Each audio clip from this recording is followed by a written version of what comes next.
Hello बच्चों, आइए इस प्रश्न को पढ़ते हैं। शुद्ध जर्मेनियम के एक नमूने में कमरे के ताप पर इलेक्ट्रॉन तथा होलों की गतिशीलता क्रमशः 0.36 मीटर स्क्वायर प्रति वोल्ट सेकंड तथा 0.17 मीटर स्क्वायर प्रति वोल्ट सेकंड है। यदि नैज वाहक सांद्रता Ni का मान 2.5 × 10⁻19 प्रति मीटर क्यूब है तो जर्मेनियम की प्रतिरोधकता ज्ञात कीजिए। आइए इस प्रश्न की मुख्य अवधारणा की चर्चा करें। मान लीजिए हमारे पास में एक शुद्ध जर्मेनियम का टुकड़ा है कुछ इस तरीके से। तो दरअसल शुद्ध जर्मेनियम के टुकड़े में इलेक्ट्रॉन भी होंगे तथा होल भी होंगे। अब यह क्योंकि यह शुद्ध है इसलिए इसमें इलेक्ट्रॉनों की जो सांद्रता है वो होल की सांद्रता के बराबर है। किसी भी अर्धचालक के लिए नैज वाहक सांद्रता Ni का मान लिखा जाता है Ne गुणे NH। अब क्योंकि यहाँ पे Ne NH बराबर है इसलिए Ne का मान बराबर है NH के और ये बराबर है Ni के। ये हो गई पहली बात। कुछ और चीजों को समझते हैं। मान लीजिए कि तो अर्धचालक के लिए हम लिख सकते हैं प्रतिरोध का मान R बराबर उसकी प्रतिरोधकता गुणे उसका लंबाई बटा उसका अनुप्रस्थ काट क्षेत्रफल। तो यहाँ से अगर हम 1/ρ का मान लिखना चाहें तो वह हो जाएगा L/RA। दरअसल 1/ρ को बोला जाता है चालकता, जिसे K से दर्शाया जाता है। कुछ चीजों को और समझते हैं। मान लीजिए कि कहीं पे विद्युत क्षेत्र E मौजूद है कुछ इस तरीके से, और मान लेते हैं कि यहाँ से यहाँ तक की जो दूरी है D है। तो इस D दूरी के दौरान जो विभवांतर उत्पन्न होगा वह हो जाएगा E गुणे D। इस चीज को भी हम इस्तेमाल करेंगे। कुछ चीजें और समझते हैं। अब क्योंकि अर्धचालक के अंदर दो आवेश वाहक है इलेक्ट्रॉन और होल, इसलिए यहाँ पे जो धारा होगी वो दरअसल इलेक्ट्रॉन के द्वारा धारा प्लस होल के द्वारा धारा के बराबर होगी। अर्थात कुल धारा का मान लिखे तो वो होगा IE जो कि है इलेक्ट्रॉन के द्वारा धारा प्लस IH जो कि है होल के द्वारा धारा।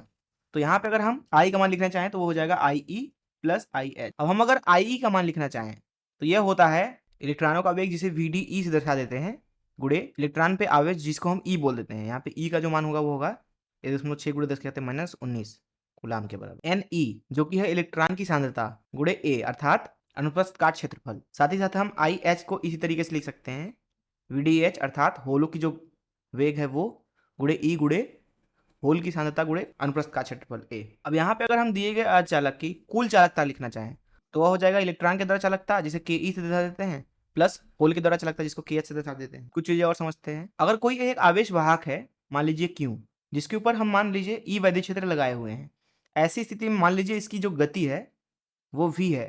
तो इस Q आवेश का जो गतिशीलता दिया जाता है वो म्यू से दिया जाता है और इसे लिखा जाता है उसकी गति V बटा कितना वैद्युत क्षेत्र लगाया। इसको आप महसूस भी कर सकते हैं कि कोई भी एक कण है वो कम से कम वैद्युत क्षेत्र के लिए कितना ज्यादा से ज्यादा गति कर रहा है, वही उसकी गतिशीलता है। अर्थात कम वैद्युत क्षेत्र से ही अगर वो तेजी से चलने लगे तो ज्यादा उसकी गतिशीलता होगी, इसलिए वैद्युत क्षेत्र नीचे है और उसकी गति ऊपर है। तो इसी हिसाब से अगर हम इलेक्ट्रॉन की गतिशीलता लिखना चाहें तो इलेक्ट्रॉन की गतिशीलता को हम म्यू ई से दर्शा देते हैं जो कि बराबर होगा इलेक्ट्रॉन की गति जो कि है VDE बटा कितना वैद्युत क्षेत्र लगाया है E।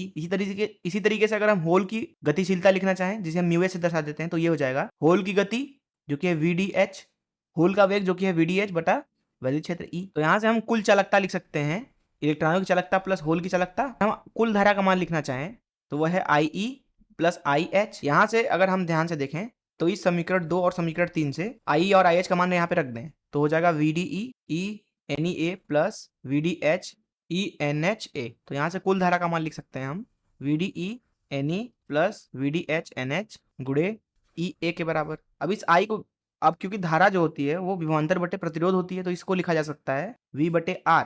अब यहाँ पे विभवांतर को लिखा जा सकता है वैद्युत क्षेत्र गुणे लंबाई अर्थात E गुणे L भागे R। तो ये हो जाएगा, इसमें गुणा कर देंगे E गुणे A का। अब हम यहाँ पे क्या करते हैं वैद्युत क्षेत्र को नीचे ले जाते हैं और इधर से अनुप्रस्थ काट क्षेत्रफल को नीचे ले आते हैं तो ये हो जाएगा L/R गुणे A और इधर हो जाएगा VDE Ne बटा वैद्युत क्षेत्र प्लस VDH NH बटा वैद्युत क्षेत्र E और इसमें गुणा कर देंगे इलेक्ट्रॉन के ऊपर आवेश E का। अब जो ये कुल चालकता है दरअसल मैंने इसका सूत्र पहले ही आपको बताया जो कि है L/RA। तो ये दरअसल L/RA के बराबर है। इसको समीकरण 4 नाम दे देते हैं।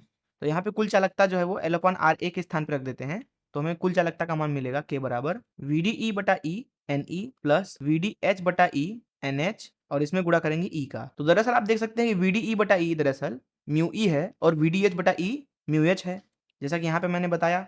ये रहा सूत्र और ये रहा, तो इसको लिख सकते हैं K बराबर mu E Ne plus mu H NH गुणे E।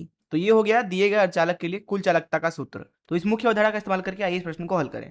तो यहाँ पे जो चालकता हो जाएगा दिए गए अर्धचालक टुकड़े की हो जाएगी म्यू ई अर्थात इलेक्ट्रॉनों की गतिशीलता जो कि दिया हुआ है 0.36 गुणे इलेक्ट्रॉनों की आवेश सांद्रता जो कि है 2.5 गुणे 10⁻19 प्लस म्यू एच जो कि है 0.17 गुणे NH। NH और Ne का मान बराबर है 2.5 गुणे 10⁻19 और इसमें गुणा कर देंगे ई का मान जैसा कि मैंने आपको पहले ही बताया 1.6 गुणे 10 कहते हैं -19 कूलम है। तो जब ई का मान यहाँ पे आप रख देते हैं और इसका गणना करते हैं तो आपको के का मान मिलता है 2.12 के बराबर। ये होगी आपकी चालकता। अब अगर हम ध्यान से देखें, जैसा कि मैंने आपको पहले ही बताया कि जो प्रतिरोध होता है वो होता है रोयल बटा ए, रो जो होता है वो होता है प्रतिरोधकता, तथा के जो होता है वो होता है चालकता, जो कि 1 बटा प्रतिरोधकता के बराबर होता है। इसलिए हम बोल सकते हैं कि जो प्रतिरोधकता होगा वो दरअसल 1 बटे चालकता के बराबर होगा। चालकता का मान हमने निकाल रखा है 2.12, तो 1 भागे 2.12 जो कि बराबर आएगा 0.47 के बराबर। तो इस तरीके से हमने प्रतिरोधकता का मान निकाल लिया, जो कि आ रहा है 0.47 ओम मीटर। मैं आशा करता हूँ कि आपको इस प्रश्न का हल जरूर समझ में आया होगा। धन्यवाद।